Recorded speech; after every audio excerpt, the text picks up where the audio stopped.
Good morning. I'm in one of the terrific squares of the Los Frailes neighborhood in San Miguel de Allende, and I want to talk a little bit about visas and residencies and all of that stuff. And there have been some changes in that, and it looks like there's a very good probability there will be some changes next year that will be in favor of Americans and other immigrants, foreigners, choosing to settle in this country. For many, many years, the requirements for temporary and permanent residency have been connected to the minimum wage. And in the last 5 or 6 or 7 years, with the previous president and now the current one, there has been an aggressive raising of the minimum wage. I don't know how relevant minimum wage is to anything, but it was shockingly low. When I came here, it was something on the order of $3 a day. And so, as this number has been boosted, it has also pushed up the requirements for temporary and permanent residency.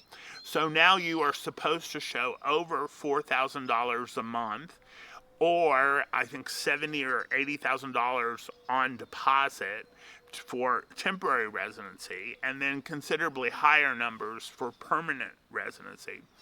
And so there is a bill now in the Senate which will reduce those requirements significantly, like on the order of 20 or 30%, for foreigners in the new year. For most people who are retiring, these limits are pretty easy to prove, and they will have no problem getting residency. For people who are workers and so on, this may be a little bit difficult. In the past, you were given 180-day visas just routinely. Even if you were flying down for the weekend in Puerto Vallarta, they gave you 180 days. They do that much less now, and sometimes they do question you, and sometimes they do limit the time of your visa based on what you're doing. So, for example, when I have clients who rent here, I usually tell them to keep a copy of their rental agreement handy. So when they come to customs and immigration, that they can say, I've rented a house for 3 months in San Miguel, and from January 1 to April 5th or whatever, so that they can be sure and get a visa in that amount. There also have been people living on these 180-day visas for decades. And for decades, the country has been saying, you can't live here on a 180-day visa, and we're cracking down on that.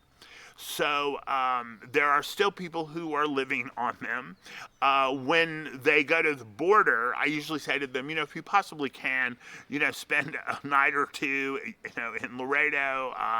Don't just cross the border and turn around and cross again. Show some presence out of the country. But I believe that will probably get more difficult as time passes. And so you may want to fortify yourself with leases and so on. And in general, Mexico remains an amazingly welcoming country. There was some question of that because of the recent demonstration in Mexico City, but obviously if the legislature is reducing these limits in order to attract more gringos, then you can see that as a positive reflection of the country's welcoming to foreigners, especially Americans. So thanks a lot for your time.